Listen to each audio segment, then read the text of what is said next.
जातीचा मंच असला पाहिजे। आज नांदेड जिल्ह्यात अनेक ठिकाणी मी अभ्यास करत होतो, कारण की आता मला पालकमंत्री झाल्यावर कळलं तर मुस्लिम काही प्रभागात जास्त संख्या आहे। काही मुस्लिम लोक आपल्याला अटॅच होऊ शकतात का? मुस्लिम लोकांचा उपयोग होतो। मी निवडणूक लढतो, बघा माझी निवडणूक कशी आहे सगळ्यांना माहिती आहे, तुम्ही बघत असाल सगळ्यांचं बीपी वाढलेलं असतं ज्यावेळेस माझी निवडणूक असते त्यावेळेस। माझ्या निवडणुकीमध्ये मी पहिल्या निवडणुकीत 45,000 मायनस होतो। मला गडकरी साहेबांचा फोन आला, चव्हाण साहेब त्यावेळेस गडकरी साहेबांनी माझ्या दाराला फोन करत तुझ्या साहेबाला फोन दे म्हणून, तावडे साहेब त्यांच्यावर होते, तावडे साहेबांनी माझ्या मला फोनवर म्हणतात तू काय दारू बिरू घेऊन लढलास का? 45,000 मायनस कसा कव्हर करणार?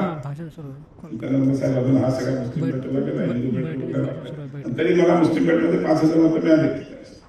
म्हणजे काही जुने माझे संपर्कातले असे, पण नंतर प्रत्येक राऊंडला जसं 5,000 कट करायला शेवटच्या 1.5 राऊंडमध्ये मी शेवटच्या रिप्लास झालो आणि 4,500 मतांनी निवडून आलो। ही निवडणूक पण काय का म्हणून काही मतं मला जी ह्यावेळेसही मला मुस्लिम पट्ट्यातून जवळजवळ 7,000 मतं पडली।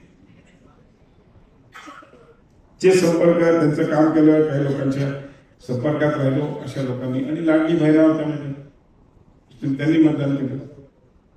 अशा आपल्याला येणारी निवडणूक लढताना जे काय स्ट्रॅटेजिकल करायचंय, माझी तुम्हाला सगळ्यांना विनंती आहे,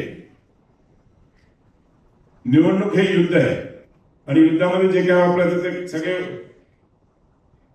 यंत्रणा वापरायची।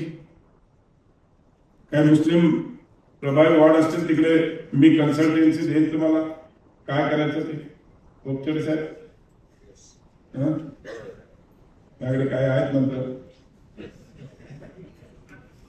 पण हे सगळं करत असताना खालची रचना, आपले बूथ